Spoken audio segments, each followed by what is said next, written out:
오늘은 중국산 의료 장비의 신뢰성에 거듭불난 유럽과 말 한마디로 유럽을 감동시켜 극찬을 받고 있는 한 한국인에 대한 주제를 다뤄보겠습니다. 중국산 의료용품에 대한 불신이 세계 각국에서 커지는 모양새입니다. 전 세계적인 사태를 막기 위해 세계 각국이 의료용품 구매 경쟁에 나선 가운데 네덜란드가 중국으로부터 수입한 마스크 중 일부가 불량 판정을 받았는데 일부라기엔 그 양이 상당합니다. 앞서 중국이 기증한 테스트 키트의 정확성도 의심된다는 세계 각국의 지적도 잇따랐습니다. AFP 통신에 따르면 네덜란드 보건부는 28일 성명을 통해 지난 21일 중국 제조업체가 공급한 마스크가 1, 2차 시험 모두에서 품질 기준에 미달하는 것으로 판명돼 전량 사용하지 않기로 했다고 밝혔습니다. 네덜란드 공영 NOS 방송은 중국 업체가 공급한 마스크가 착용한 사람의 얼굴에 밀착되지 않거나 필터가 제대로 작동하지 않는 결함이 있다고 보도했고, 이에 네덜란드 보건부는 의료진에 우선 배포된 마스크 회수 작업에 착수했습니다. NOS는 회수 대상 마스크는 약 60만 장이라며 중국으로부터 수입된 FFP2 규격 마스크 130만 장 가운데 거의 절반에 달한다고 보도했습니다. 더불어 네덜란드 당국은 중국산 마스크 추가 수입 물량에 대해서도 품질 시험을 거친 뒤 배포할 계획입니다. 중국산 의료용품에 대한 불신이 계속되는 가운데 28일 프랑스 정부도 중국산 마스크를 주문한 것으로 알려졌습니다. 프랑스 보건장관은 이날 중국산 마스크 10억 장을 주문했다고 밝혔습니다. 중국 정부는 최근 유럽 지역의 상황이 크게 악화되자 시진핑 국가주석 등 지도부가 직접 나서 마스크와 테스트 키트 등 의료 보건장비 수출을 주선하고 있는 상태입니다. 하지만 중국이 전 세계에 생색내며 의료장비 지원을 하면 할수록 망신만 당하는 상황이 연출되고 있고, 이에 메이드 인 차이나의 신뢰성에 문제가 생기자 검증된 한국산 의료장비에 대한 수요가 급속도로 폭증하고 있는 상황인 것입니다. 이렇듯 중국에 뺨 맞아 울고 한 한국인에 의해 감명받고 웃는 국가가 있습니다. 바로 스페인입니다. 앞서 중국산 테스트 키트를 대량으로 수입한 스페인은 제품의 정확도가 30% 미만, 80%가 불량이라는 불만이 줄을 이었습니다. 스페인의 수도 마드리드시 정부는 이 회사의 테스트 키트 사용 중단을 결정했으며 스페인 정부는 회사 측에 수입한 제품의 교체를 요청했습니다. 스페인 정부는 정확도가 80%에 이른다고 믿고 34만 개를 주문했으나 헛일이 된 셈입니다. 이렇듯 중국에 열불나 있는 스페인에게 어찌 보면 천사가 강림의 힐링타임을 선사해주는 상황이 연출되는데, 중국이 생색내며 그렇게 국가 이미지를 업그레이드하고 싶었던 것을 한 한국인은 말 한마디로 한국이라는 브랜드를 유럽에 각인시켰습니다. 바로 한국인 손민아 씨입니다. KBS 아나운서 출신 여행작가 손민아 씨가 한 스페인 방송에서 한국의 방역과 대응 과정 등에 대해 소개했습니다. 유려한 스페인어로 해외에서 오인하기 쉬운 국내 방역 상황까지 정정해 민간 외교관 역할을 톡톡히 했다는 평입니다. 또한 유럽이 제일 민감해하는 사생활 관련 한국의 대응 방식을 논리 정연한 비유와 설명으로 스페인 시청자들을 크게 감명시켰습니다. 손 씨는 최근 스페인 국민 아나운서 수사나 그리소가 진행하는 유명 시사 토크쇼 국민의 거울에서 한국이 빠르게 상황을 안정시킬 수 있었던 배경에 대해 설명했습니다. 그녀는 한국은 적극적인 시민 동선 확인 및 전수조사 이뤄지고 있다며 발견 당시부터 지금까지 한국에선 매일 1만 5천에서 2만 건의 신속한 절차가 진행되고 있다고 설명했습니다. 또 한국에는 정부의 각 부처가 국가기밀이나 사생활 문제가 아닌 한도 내에서 방대한 양의 정보를 국민과 공유하는 사이트가 있다며 한국인이라면 누구나 그 정보를 열람할 수 있고, 이 정보는 각종 프로그램이나 웹사이트, 어플리케이션 등을 만드는 데 활용할 수 있다고 밝혔습니다. 시민의 동선을 알아볼 수 있다는 설명에 한 패널이 사생활 문제는 없냐고 묻자 천 씨는 개인정보는 일체 공개가 안 된다. 시민의 이름이나 정확한 나이, 어디 사는지 등은 알 수 없다고 답했습니다. 하지만 시민이 언제 해당 장소에 머물렀고 어떤 대중교통을 이용했는지 확인할 수 있다며 이를 통해 추가적인 상황을 막고 자신도 모르게 같은 장소에 있었을 경우 빠르게 절차를 받을 수 있는 효과도 있다고 강조했습니다. 진행자는 한국은 시민정신과 방역에 있어서 세계인의 최고 모범답안 같다고 극찬했습니다. 1997년 KBS 24기 공채 아나운서로 입사한 손 씨는 2007년 돌연 KBS를 퇴사하고 스페인으로 유학을 떠났습니다. 이후 여행작가로 변신해 새로운 삶을 살고 있습니다. 이처럼 손민아가 해외에 한국의 대응체계의 우수성을 알리는 민간 외교관 역할을 한 사실이 알려지며 해당 영상 등이 화제를 모으자 29일 인스타그램을 통해 우리나라가 새삼 자랑스러웠다는 소감을 밝혔습니다. 오디오도 잘 안 들리는 열악한 환경이었고 또 워낙 갑작스러운 상황이라 사전 질문을 받지 못해 어려움이 있었지만 한국의 상황을 최대한 잘 전달하고 위로의 마음을 전달하기 위해 최선을 다했다며 우리나라가 정말 자랑스럽고 지금 이대로 잘 마무리될 수 있도록 끝까지 성숙한 시민의식을 지켜나가자고 언급했습니다. 추천 한번 정중히 부탁드리면서 오늘 두 가지 주제에 대해서 이야기해 보려고 하는데요. 첫 번째 주제부터 바로 들어가 보시죠. 이 주제는 특히나 좀 두 번째 주제도 물론 예민하지만 예민한 주제라서 제가 이게 맞다 틀리다 잘했다 하느니 못했다 혹은 이 조치가 잘한 건 맞는데 빨랐다 늦었다를 평가하기보다는 그냥 있는 그대로의 사실관계만을 전달해 드리고 댓글로 같이 토론하고 이야기 해보는 것으로 진행하도록 하겠습니다. 25일이었죠. 이번 달에 하느니 페드 미국 연준과 양자간 통화 수합 계약을 체결한 후에 오는 그러니까 31일 기준으로 1차 120억 달러 규모의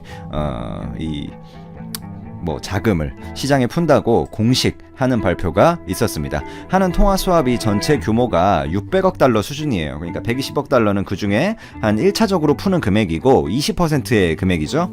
6이 10이니까 1차적으로 이 금액을 푸는 거고 2008년 금융위기 당시에 한국이 맺었던 통화 수합이 300억 달러 전체 규모에서 1차 공급액이 40억 달러 수준이었으니까 따지면 정확히 그때의 3배 규모입니다. 하느는 발표에 따르면 이번 입찰 규모는 무역, 금융, 단기자금 수요 등의 최근 외환자금 시장에 다양한 어떤 수요를 종합적으로 고려해서 결정했고 부족함이 없도록 공급하겠다 요렇게 이야기를 했고요. 요건 하느의 입장을 이야기를 한 거고 하느의 속도에 대해서 많은 이야기들이 있어요. 하는 자체적으로는 2008년 때보다는 빨랐지 않냐 이렇게 평가를 하고 있는데 이에 대해서는 구독자분들도 의견이 아마 갈리실 거라고 생각이 됩니다. 나름 빨랐다라고 평가하는 분도 있고 지금 상황이 상황인데 이제야 움직이냐라고 평가하는 분도 있고 좀 갈리는 것 같아요. 근데 저는 요것보다 그 다음 스텝이 빨라야 된다고 생각을 합니다. 이것은 팩트대로 전해드리고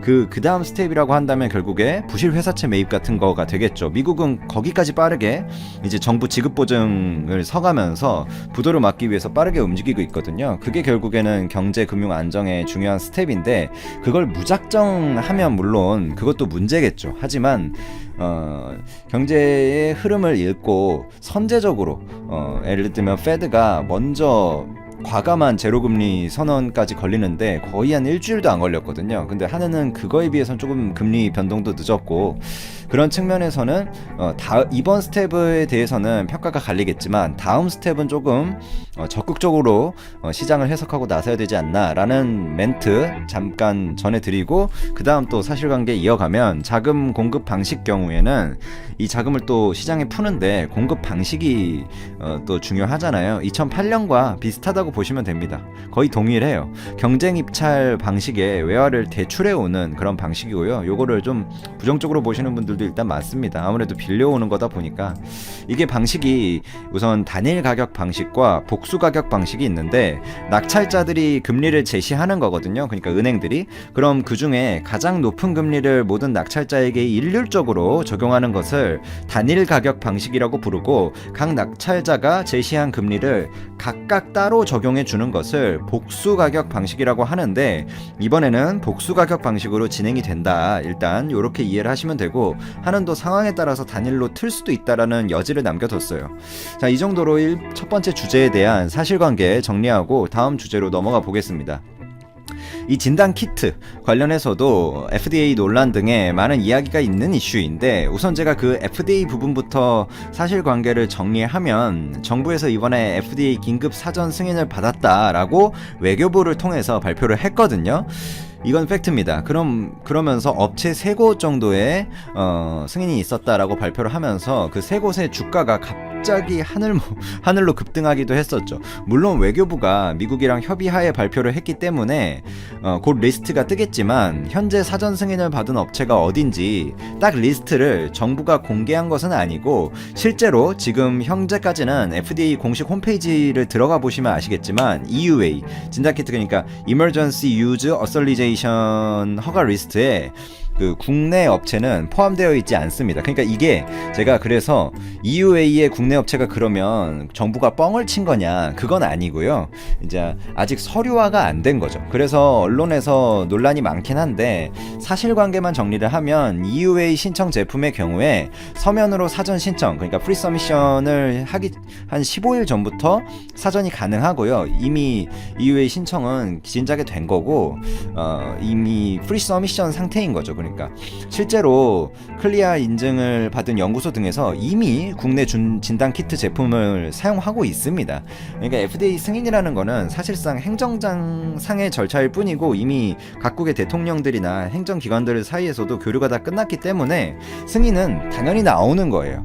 즉 근데 여기서 논란이 된 거는 FDA 승인이 나야만 마치 한국 진단 키트를 세계에서 사용할 수 있고 그걸 뭐 해냈다라는 것처럼 발표가 나왔기 때문에 그거에 대해서 조금 논란이 있었던 건데 FDA 승인이 나야만 한국 진단 키트를 세계에서 사용할 수 있다, 이거는 사실이 아니고요. 임시적으로 우선 사용이 당연히 가능한 부분입니다. 실제 FDA 홈페이지에 아직 리스트는 안 떴는데 외교부에서 발표하면서 뭐 혼란을 초래했다 뭐 이런 이야기도 있지만, 물론 혼란을 초래한 건 맞죠. 하지만 미국과 사전 물밑 협의가 있었을 것으로 보이고 실제로 미국의 뭐 예를 들자면 LA CUA 등도 이미 우리나라의 업체들로부터 진단키트 발주가 나온 상황이고요.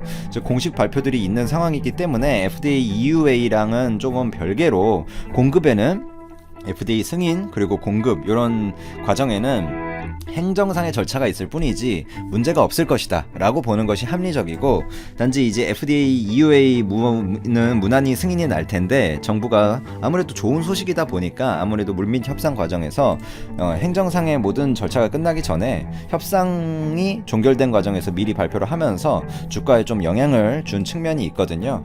이 부분에 대해서는 물론 지금 상황에서 뭐 주가가 중요하냐라고 언급하시는 분들도 한편 있고, 투자하시는 분들 중에서는 아마 예민하게 또 반응하시는 분들이 있지 않나, 뭐 이렇게 판단을 합니다.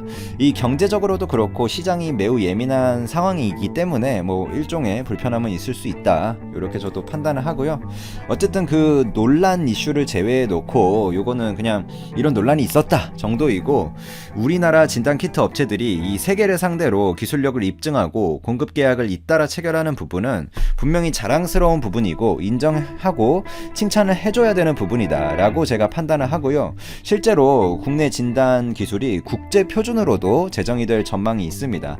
뭐 산통부, 그러니까 산업통상자원부 국가기술 표준원이라든지 식품의약품안전처 이런 데서 한국의 이제 미생물 병원체 검출을 위한 이제 그러니까 이걸 PCR이라고 부르는데 유전자 증폭 검사 기법이 유전자를 증폭해가지고 이제 병원체를 검출하는, 물론 저도 뭐 바이오 쪽에는 전문가는 아니라서 잘 모르지만 요런 어떤 PCR 기법을 최근 국제표준화 기구 의료기기 기술위원회에서 국제표준안, 그러니까 DIS라고 이런 걸 부르거든요. 즉 승인이 됐다 이렇게 밝혔고요. 국제표준 제정 절차에 따라서 이 표준안이 최종 국제표준안으로 상정돼서 회원국 전체의 승인이 되면, 즉 이 과정만 회원국 전체의 승인 과정만 거치면 연내 국제표준으로 인정을 받게 될 거고요. 이에 따라 체외 진단 검사기기에 사용되는 유전자 증폭 방식의 진단 기법 관련 국제 표준은 한국에서 조금 주도하게 될 가능성이 있다. 뭐 이렇게 보시면 됩니다. 이게 뭐 향후 어떤 경제적